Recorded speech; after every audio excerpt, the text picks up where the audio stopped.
Welcome back to the Pre-Calculus Mathematics for Calculus textbook series. This lesson is written based on Chapter 1, Section 9, Part A, the coordinate plane.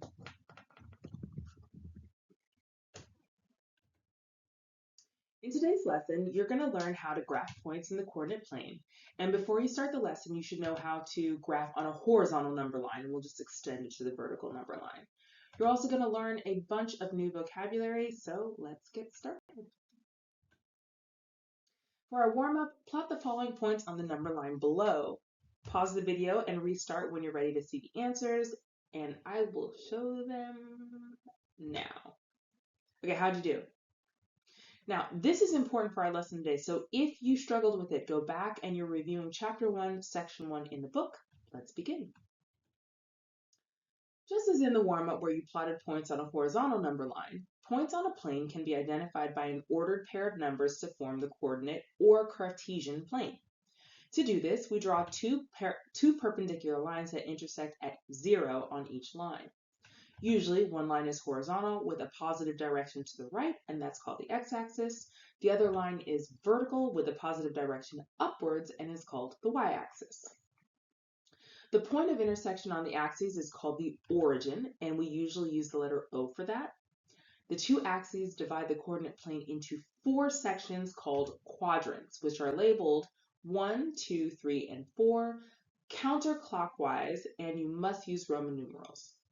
Now, any point P can be located by a unique ordered pair in which the first number is the x-coordinate and the second number is the y-coordinate.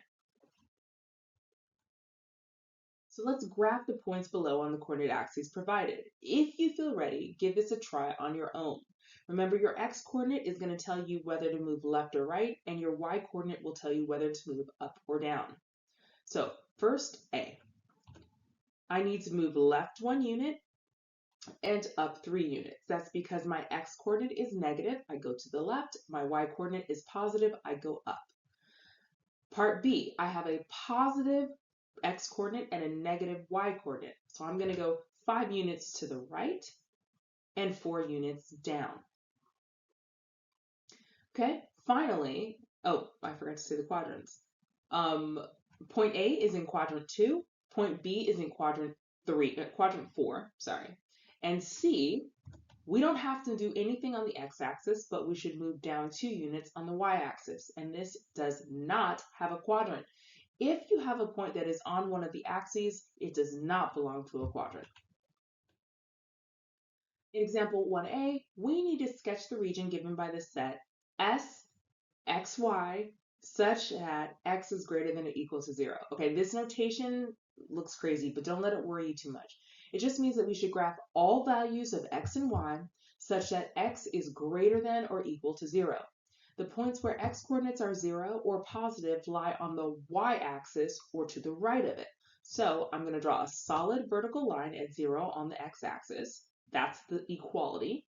And then I'm going to shade to the right of the line. That's the inequality. So x is greater than or equal to 0. Our next example, we're also going to graph all values of x and y such that y is equal to 1.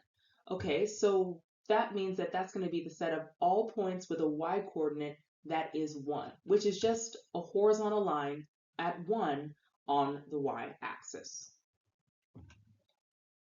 And finally, we need to sketch the region given by the absolute value of y is less than 1. So this means that we should graph all values of x and y such that y is between -1 and 1.